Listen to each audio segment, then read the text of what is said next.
Hello and welcome. I'm Bryan Hubbard. And I'm Lynne McTaggart. And we are What Doctors Don't Tell You. And yet again, we have a triple media sensation taking place. We have over here Facebook Live. Hello, Facebook Livers. We have our usual podcast. And we have our vlog. All happening at the same time. Simultaneously. Miracle of modern technology, Indeed Bryan. it is. Indeed it is. So we're going to kick off with a story that I suppose, trusted and loyal What Doctors Don't Tell You readers will know about, because I think we've been banging on about it for the last 10 years. But for those who are just catching up, it's worth repeating. That the whole business about how fats from our diet clog our arteries, cause arteries to harden, which in turn causes heart disease, is, of course, a complete and utter myth. And this has been established in yet another study which came out a couple of weeks ago, which confirmed that indeed full-fat milk, yogurt, cheese and butter won't do you any harm. But the added discovery of this particular study is not only will they do you no harm, they'll actually do you some good. Because people who do eat full-fat, high-fat diet have a reduced risk of stroke. So for all these years, where the low-fat food industry and the statin drugs industry, which is designed to lower cholesterol in the blood, whilst they've been busy coining it, it's actually increased the real risk of heart disease for two reasons. One, because it's taken away a defensive mechanism, which is the LDL cholesterol. It's taken that away. But furthermore, it's encouraged people to use these low-fat, fat-free foods, which instead are full of sugars. And it's the sugars which all along are the problem and which actually do trigger heart disease. I mean, I think one of the really interesting stories we did a few years ago, which really gave us a lot of insight as to why this is all the case, is this whole idea of cholesterol being the firefighter, not the fire. And that cholesterol is coming to clogged arteries or arteries under threat, to kind of hold them together, to try to stabilize them. And by removing cholesterol, we remove a substance that's so necessary for us. It's so necessary for our brain, particularly as we age. It's necessary for everything. And as we've seen, food in cholesterol, like dairy fat, is actually good for you. And all of the people now who are advocating paleo diets recognize this. All of the paleo diets want you to have a lot of saturated fat as well as the other elements in the diet. Yeah, I mean, you're quite right. I think this is the real danger. I suppose the third whammy is that of the statin prescriptions usually begin round about the age of 55 on average. Certainly after 50, they do start talking in terms of statin being part of your routine armament, as it were. But of course, that's the time when you need this so-called bad fat, the LDL, which actually does protect the brain. And, it's a correlation. It's not cause and effect. But isn't it funny that when people these older people start taking statin drugs, we're seeing dementia, Alzheimer risk increase. And, it would seem to be a correlation taking place there for that reason. I mean, see, the study, what it did was it looked at about 3,000 volunteers who were 65 years and older, and it tracked them for 22 years. So it's a really solid piece of research. And they found that they tracked their with the food they were eating, and those who particularly on the high fat diet route, they didn't suffer any higher rates of heart disease, and in fact they had lower rates of stroke. And in fact there was a 42% reduced risk of stroke. And it really does, I mean, it just turns everything on its head. I mean, we have not seen, despite this piece of research, we've not seen any change yet in health advisory. No one has stood up and said, you know what, we got it wrong. We shouldn't be prescribing statin drugs for everybody. I would imagine statin drugs are useful for a very, very small minority of people. They're not this general protective agent that they claim it to be. Most people should not be taking it. Most people should be eating a full and high-fat diet, and they should be coming off the processed foods. And that's really the message, isn't it? That is really the message. And I mean, one other thing to keep in mind with heart drugs is that doctors don't just prescribe one drug. You know, I met a friend recently who is on about 6 different drugs and is developing a lot of other side effects, and those side effects are being caused by the drugs, at which point the doctors will come in with yet more drugs to try to deal with those side effects. So suddenly you're taking this enormous cocktail of 9 or 10 drugs. And what's really frustrating is that of all the diseases, heart disease is the easiest one to sort via lifestyle. It requires a number of lifestyle issues, including looking at whether or not you're lonely. That's a big cause of heart disease too. But diet, supplements, exercise, community are essentially the best pill you can take. And I think just a general rider to all this, that it is utterly staggering that we've been taking these foods, eating these foods, taking these drugs for 40 years. Multi-billion-dollar industries have arisen from this false belief that fats in your diet cause heart disease. And and they said, well, the research is there to prove it. And we did our own research, and you know what? It never was. It was never there.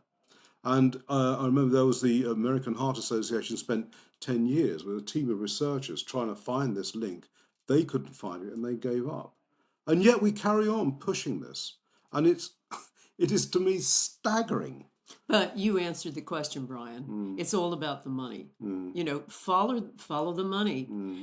With the health industry, it's the same thing as every other industry. Follow the money. And right now, a giant edifice of money has been built around this discredited theory. It was discredited years ago, and yet no one wants to pull the plug on it because you've got enormous food industry involved. You've got the enormous drug industry involved. One of the biggest sellers of all time, statin drugs. And so it's all about industry. It's all about the money. I mean, and, sugars were fingered back in the 50s as the likely cause of heart disease. That was debunked. Then again, in the 70s, we had Professor Yudkin, who said exactly the same thing. His research institute was shut down. He was even prevented from going back to his own research centre. And so powerful were these forces that he was absolutely right, of course, but he died, a broken man, for saying the right thing. And, it's a dirty old world out there, Facebook Livers, so bear that one in mind. That's why magazines like We exist, because we try to give you the truth that you're not going to get anywhere else, including probably from the medical profession. Okay. Well, look, we're going to say goodbye to Facebook Livers now. We're going to carry on with our podcast, pick up on the rest of this podcast via our website, which is WDDTY.com. And thanks for joining us today, and we look forward to speaking with you again soon.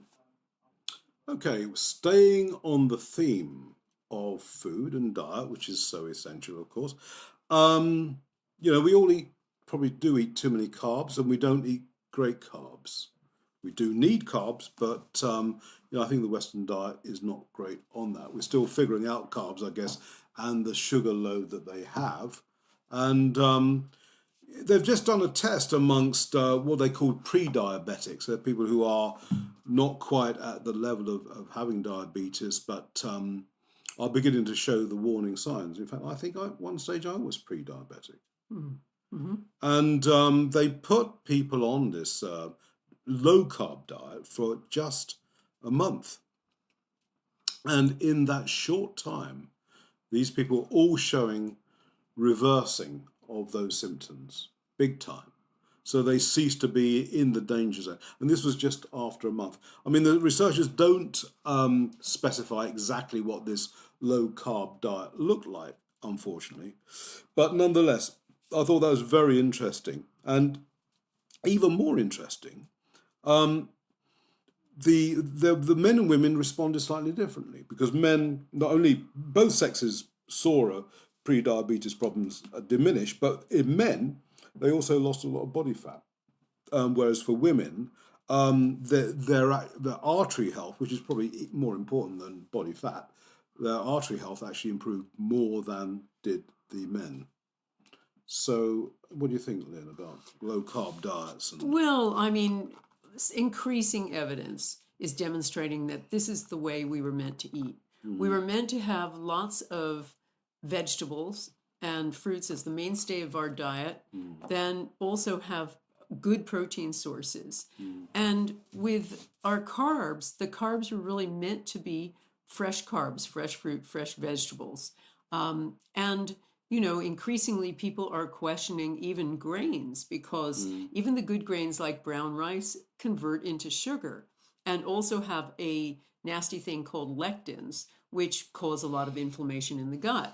So many nutritionists, doctors, naturopaths, and functional medicine practitioners are now looking to the low-carb diet, the paleo diet, even the ketogenic diet to reverse illness, lose weight, and gain health. And it's not surprising to me because when you look at carbs, what carbs do is they all convert into sugar, even the good carbs. And when you have a load of them with lots of grains or a lot of processed foods, then after a while, your body can't, your pancreas can't deal with it, your liver can't deal with it. And that's when you get metabolic syndrome, that's when you get to be pre-diabetic and ultimately type 2 diabetic. So the interesting thing is the body has this genius for recovery. Even with this kind of situation where it no longer can recognize and deal with the amount of sugar that is overwhelming it, as soon as you remove that sugar, it repairs. The pancreas starts providing the insulin that the body needs to deal with sugar, and the body starts returning to normal. Yeah. And interestingly, with this study, they found the arteries themselves were becoming more flexible. And of course, artery stiffness isn't something that's very obvious. You're not going to know this. And yet it is one of the early signs of heart disease itself. And yet, as I say, just in a month, low-carb diet reversed this completely. These women were seeing much more flexibility in their arteries, absolutely essential for good health. So great. Well, thanks, Lynn. Thank you. Well, I'm sure your mother told you, my mother told me, that eating carrots was good for me, would help me to see in the dark. I'm not sure it worked. But this is probably because she got it wrong. According to the latest study, it's actually oranges I should have been eating. Because people who are eating an orange a day, not an apple a day or a carrot a day, but an orange a day actually helps prevent macular disease, which is the single most common problem with eye health as we age. And it's called macular degeneration, and untreated in any way can eventually lead to blindness in a small group of people, but it can cause poor eyesight as we get older. And people see it as you ask a doctor about it, he'll say, well, there you are. It's a natural process of getting older. But this new study found, well, that's not the case. And that people who just eat one orange a day are 60% less likely to develop macular degeneration, macular disease, which is quite astonishing for just eating one simple orange a day. And they looked at it, and obviously the orange is full of good vitamins, including C, mainly C, of course, but also it contains E and A, but none of those had anything to do with it. It was the flavonoids in the orange that seemed to be being effective in eye health. It's quite a big study. They looked at more than 2,000 people who aged 50 and over, and they checked them for 15 years. And so just checking all the other things that they were eating and drinking. But it was the orange that really stood out in this study as the thing that had the protective effect over and above anything else. I think that's an extraordinary study. And it just demonstrates that we kind of classify fruits according to certain things that we know about them. Oranges are always thought of as the big source of vitamin C. That's all we think about. We don't think about these other protective elements that are, cofactors there. Mm. And we also don't think of a simple thing like a fruit as being preventive medicine, huge preventive medicine. And something like this, where, as you say, macular degeneration, which is what Judi Dench is suffering from now, and many other people, where doctors are thinking that these kinds of eye diseases are an inevitable part of old age, it's really about poor nutrition. And it's appreciating the little substances. This is the thing that's so important about fruits and vegetables, and why supplements are really good, because a lot of fruits and vegetables and food just isn't as nutritious as it used to be. We have just a fraction of the kind of nutrients that we used to have in those fruits and vegetables, because of growing conditions are different now. The soil isn't as rich as it used to be. But one thing they make a mistake about always is looking at elements of those fruits and vegetables or other food products in isolation and saying, oh yeah, we just need the C, or we just need the this or the that. But it's all those other factors working together that create amazing effects on the body, which is why, supplement program is as important as it is, can never substitute for a really healthy diet. Yeah. And I think what's interesting is that these are simple changes to make. An orange a day. Earlier items on the podcast, if you were listening, were just a higher fat diet, good foods, and these are sort of minor modifications which have profound effects on our overall health, it seems. I think this is what's happening that's so interesting in medicine, and for us doing What Doctors Don't Tell You for 30 years, we've been witness to this, where medicine slowly but surely is changing. The people on the forefront of medicine are realizing that the things that make a difference aren't necessarily the big heroic drugs, big heroic surgery, but substances that are all around us. I mean, oranges, apples, high-fat foods that are part of our diet. These things are actually the things that can heal you, not necessarily all the chemical drugs that you can throw at something don't have the protective effect of an orange a day. And I think medicine is turning gentler. And of course, the authorities are going to fight this like crazy, because we're talking about a lot of money here, once again, for all of the problems that we face, whether it's eye diseases or something like heart disease. There's a lot of money invested in the whole coterie of medical treatment around these issues. But what we are seeing is a movement toward gentler, more natural medicine that's actually having a much more protective or therapeutic effect without the side effects. Thanks, Lynne. Your DNA is carved in stone, so we're told. It's the hand you've been dealt with, and that's going to determine whether or not you get anything from breast cancer through to what they call metabolic diseases, which is things like diabetes, heart problems, all the way through to Alzheimer's, all down to your genes. Nothing you can do about it. Well, that's just not true. In fact, even simple things like green tea and red wine, more importantly, the compounds that are found in both, actually rewrite your genetic code. Isn't that astonishing? They've done some studies into this and found that these two drinks actually block the formation of toxic metabolites, which are molecules that are the building blocks that DNA uses, and which lead to chronic disease. And these diseases range from anything from neurodegenerative problems such as Alzheimer's and Parkinson's, these metabolic diseases I mentioned, and some cancers. But it's not the hand you're dealt with that matters, it's how you live your life that does, as we've been demonstrating throughout this podcast today.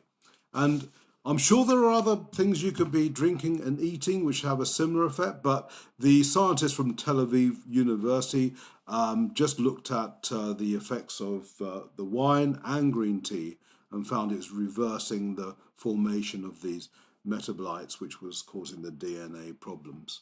So astonishing stuff, Lynne, yet again. Astonishing stuff, but not new in terms of the idea of rewriting your genetic code. And the problem is that for so many years, medicine has misunderstood what DNA is. You know, our DNA is very similar to a piano that just sits there quietly, waiting to be played. And the thing that plays the keys is a little quartet of atoms that sit above every gene, and they are called the epigenome. And this epigenome, we've talked about this before in this podcast, are exquisitely sensitive to environmental factors. The air we breathe, the water we drink, the food we eat, the friends we have, the sum total of how we live our lives. That determines whether those keys get played. So any kind of genetic thing that you're born with is only a potential. It's not a death sentence. And that includes the genes for things like breast cancer that women worry about so much.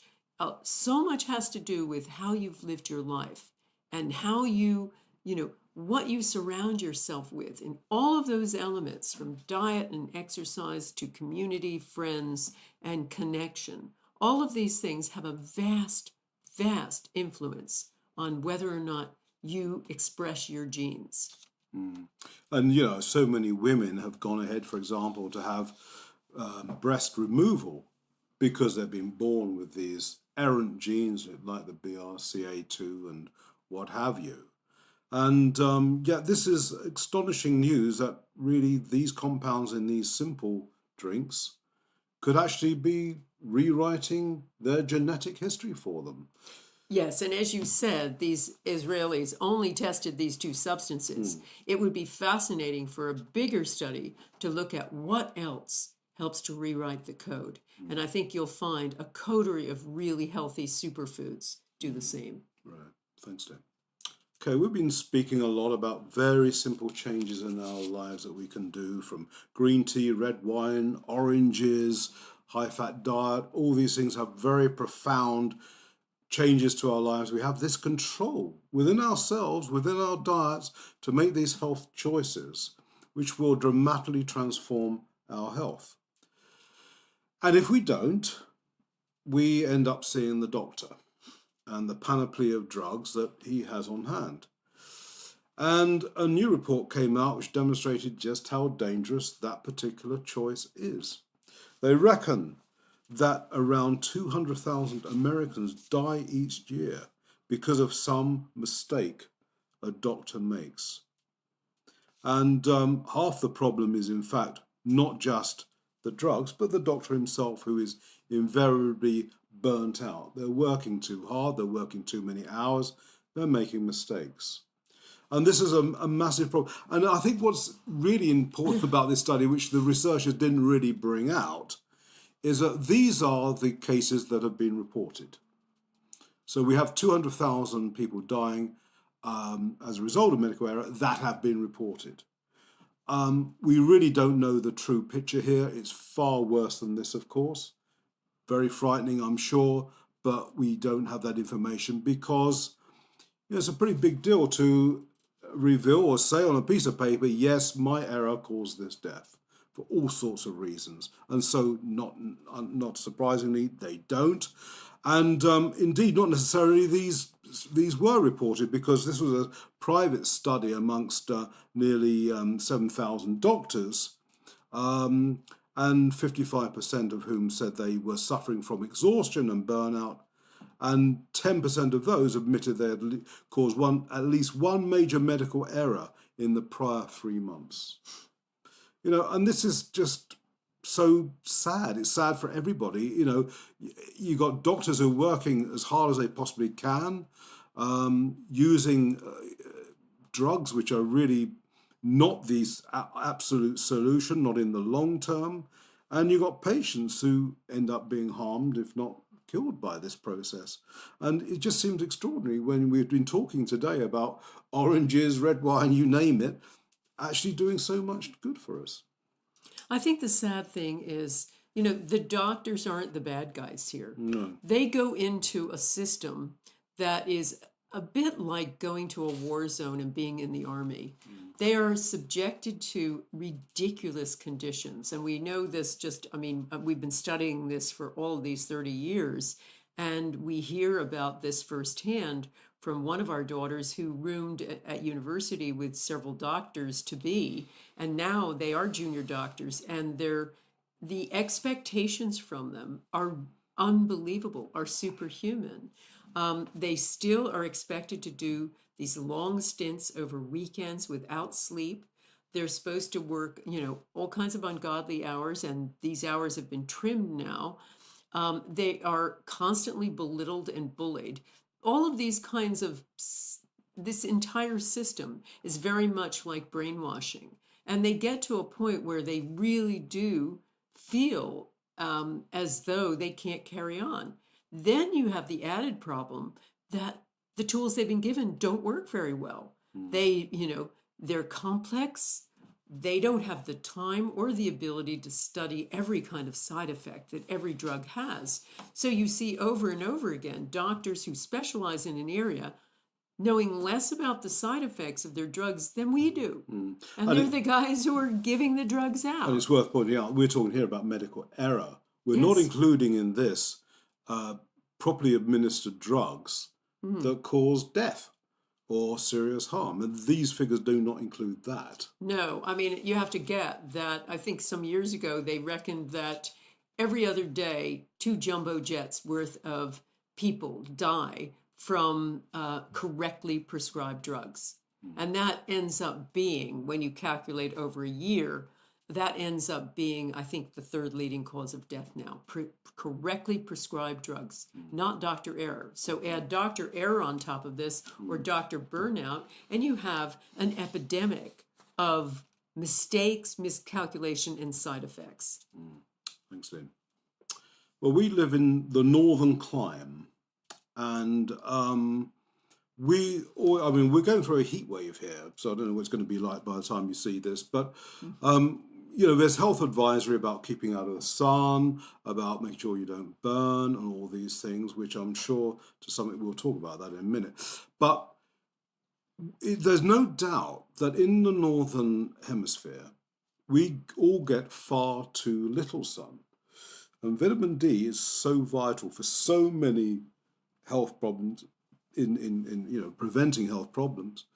And it's fair to say we're all malnourished, in fact, when you look at vitamin D stores, because we just don't get enough sun. And this has been demonstrated yet again in a new study, which reckons that people suffering from OCD, obsessive compulsive disorder, have all sorts of problems that tie in with a lack of sunlight and a depletion of vitamin D. And they found that all these people have similar symptoms which lead to that conclusion, including real problems getting to sleep and then being unable to get up in the morning and all the rest of it. And they reckon it is down to lack of sunlight that regulates our internal clock. So it seems to be yet another example, and there are loads and loads of examples of this, of vitamin D depletion being at the heart of many chronic diseases. Yeah, vitamin D is misnamed. It's not really a vitamin, it's a vitamin.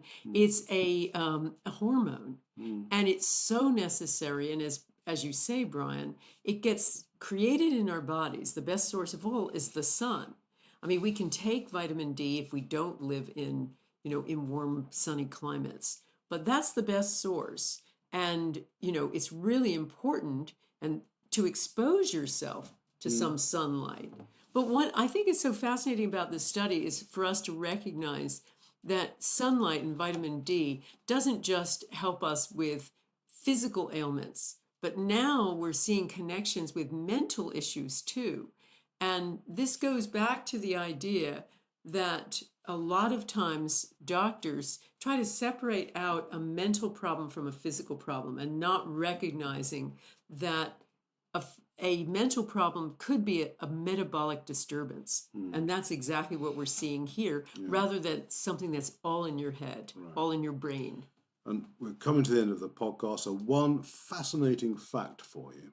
Did you know that the health advisory for all of us living in the Northern Hemisphere was based on the Australian health advisory on sun, where the sun is invariably much stronger and more plentiful than it is here? So on that note, I'm going to nip out now and get some sunshine. So thanks for listening. Thanks for watching. I'm Bryan Hubbard, and catch you next time. I'm Lynne McTaggart. Don't forget to check out our magazine. It's on the stands every month, usually where you live.